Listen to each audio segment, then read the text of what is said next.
Assalamualaikum warahmatullahi wabarakatuh. Hai pemirsa setia channel Alkisah Inspiratif. Jangan lupa tekan tombol subscribe. Semoga Allah selalu melimpahkan keberkahan kepada kita semua. Amin, amin ya robbal alamin. Sunan Kalijaga atau Raden Mas Syahid adalah salah satu dari Wali Songo yang memiliki kisah hidup yang sangat menarik dan penuh hikmah. Lahir pada abad ke-15 di Tanah Jawa, Sunan Kalijaga memiliki perjalanan hidup yang tidak biasa. Seperti banyak tokoh besar lainnya, beliau juga mengalami masa gelap dalam hidupnya yang kemudian menjadi bagian dari sejarah dakwah Islam di Indonesia. Sunan Kalijaga dilahirkan dalam keluarga bangsawan Majapahit. Sebagai keturunan bangsawan, ia seharusnya hidup dalam kemewahan dan mendapatkan pendidikan yang baik. Namun, di usia mudanya, Raden Mas Syahid tidak tertarik pada kehidupan bangsawan dan memilih untuk hidup dengan cara yang bebas. Ia bahkan terjerumus ke dalam kehidupan yang jauh dari ajaran agama. Pada masa mudanya, beliau dikenal sebagai seorang yang suka berbuat nakal, bahkan sering terlibat dalam pencurian dan perbuatan jahat. Ada kisah yang terkenal tentang Sunan Kalijaga yang dikenal sebagai seorang maling, pencuri di kalangan masyarakat. Beliau mencuri dari orang kaya dan memberikan hasilnya kepada orang-orang miskin. Tindakannya ini dianggap sebagai tindakan yang penuh dengan ketidakadilan, namun juga menunjukkan bahwa ia memiliki rasa kepedulian terhadap kaum miskin. Namun, hidup sebagai seorang pencuri ini tidak membuat Raden Mas Syahid merasa bahagia. Ia merasa ada sesuatu yang hilang dalam hidupnya dan ada rasa penyesalan yang mendalam. Kejadian-kejadian dalam hidupnya serta pencarian spiritual yang lebih mendalam membawa beliau pada titik perubahan yang besar. Dalam pencariannya akan kebenaran, Raden Mas Syahid bertemu dengan Sunan Bonang, salah satu dari Wali Songo yang terkenal dengan kedalaman ilmu agama dan hikmahnya. Sunan Bonang yang merupakan seorang ulama besar melihat potensi dalam diri Raden Mas Syahid dan mengajarkan kepadanya jalan yang benar. Dengan bimbingan Sunan Bonang, Raden Mas Syahid bertobat dan meninggalkan kehidupan kelamnya. Pertemuan dengan Sunan Bonang pada suatu hari saat Raden Said sedang merampok di jalanan. Ia melihat seorang lelaki tua berpakaian sederhana yang membawa tongkat dan tasbih. Orang tua itu adalah Sunan Bonang, salah satu Wali Songo. Raden Said pun berusaha merampas barang milik Sunan Bonang. Namun, anehnya, setiap kali ia mencoba mengambil tongkat atau tasbih tersebut, tangannya terasa lemas dan tidak bisa bergerak. Sunan Bonang kemudian tersenyum dan berkata, "Anakku, mengapa kau memilih jalan yang keliru untuk menolong orang miskin? Jika kau ingin menolong mereka, ada cara yang lebih baik." Raden Said yang awalnya sombong mulai penasaran dan merasa ada sesuatu yang berbeda dari orang tua ini. Ia pun bertanya, "Lalu, bagaimana caranya aku bisa membantu rakyat dengan cara yang benar?" Sunan Bonang tidak langsung menjawab, melainkan memintanya untuk membantu menjaga tongkatnya. Saat Raden Said menerima tongkat itu, tiba-tiba tubuhnya terasa berat dan ia tidak bisa melepaskan tongkat tersebut. Sunan Bonang lalu berkata, "Jika kau ingin mengetahui kebenaran, bertapalah di pinggir kali ini hingga aku kembali." Pertapaan di pinggir kali Raden Said akhirnya menurut dan mulai bertapa di tepi kali.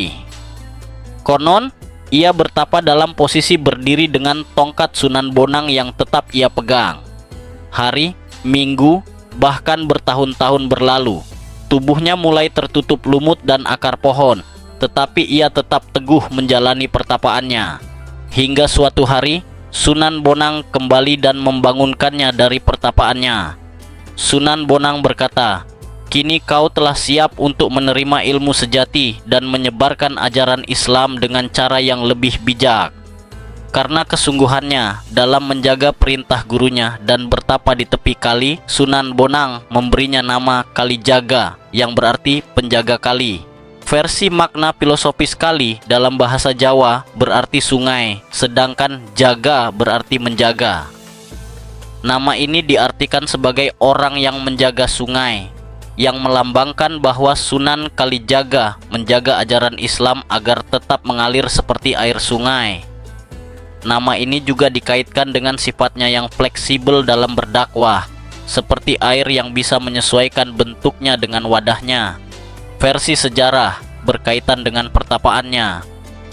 Sunan Kalijaga yang bernama asli Raden Said pernah bertapa atau bersemedi di tepi sungai Kali selama bertahun-tahun dalam usahanya mencari ilmu dan pencerahan spiritual.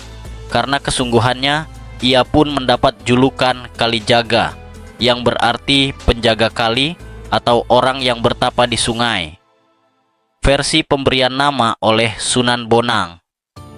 Menurut kisah lain, Sunan Kalijaga awalnya dikenal sebagai Raden Said, seorang putra Adipati Tuban yang kemudian menjadi murid Sunan Bonang.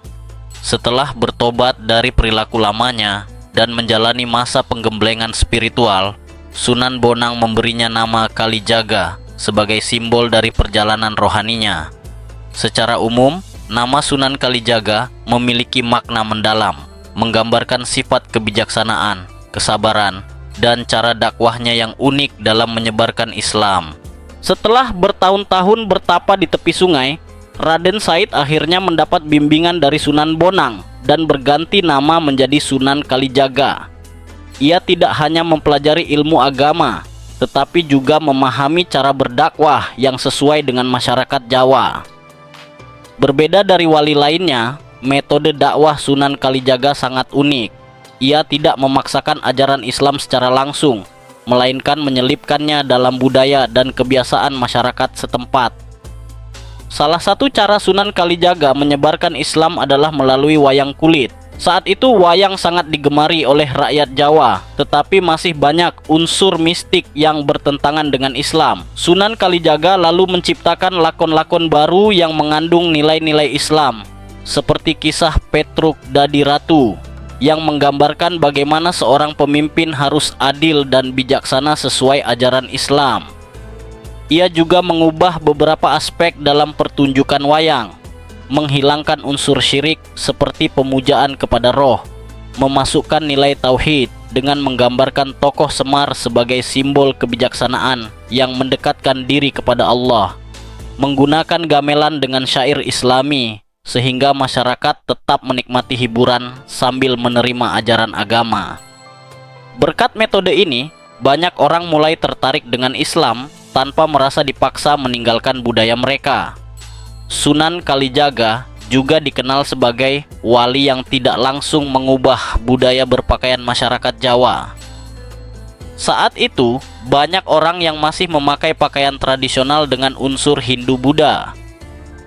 Berbeda dengan wali lainnya yang mendorong pemakaian jubah atau sorban, Sunan Kalijaga tetap mengenakan busana khas Jawa seperti blangkon dan baju lurik, tetapi tetap mengajarkan prinsip kesopanan dalam Islam. Ia juga menanamkan ajaran Islam dalam adat Jawa seperti tahlilan sebagai bentuk doa bersama untuk orang yang meninggal, menggantikan upacara Hindu. Grebek Maulud untuk merayakan Maulid Nabi dengan cara yang menarik. Sungkeman yang awalnya penghormatan kepada raja, tetapi diubah menjadi bentuk penghormatan kepada orang tua dalam Islam. Dengan cara ini, Islam tidak terasa asing bagi masyarakat, tetapi justru menjadi bagian dari kehidupan mereka sehari-hari. Metode dakwah Sunan Kalijaga sangat berbeda dari wali lainnya. Ia tidak langsung menghapus tradisi lama, tetapi mengislamkan budaya dengan cara yang halus dan penuh kebijaksanaan. Berkat pendekatannya yang lembut, Islam berkembang pesat di tanah Jawa dan tetap bertahan hingga sekarang. Sunan Kalijaga membuktikan bahwa dakwah tidak harus keras, tetapi bisa dilakukan dengan kearifan budaya dan pendekatan yang menyentuh hati.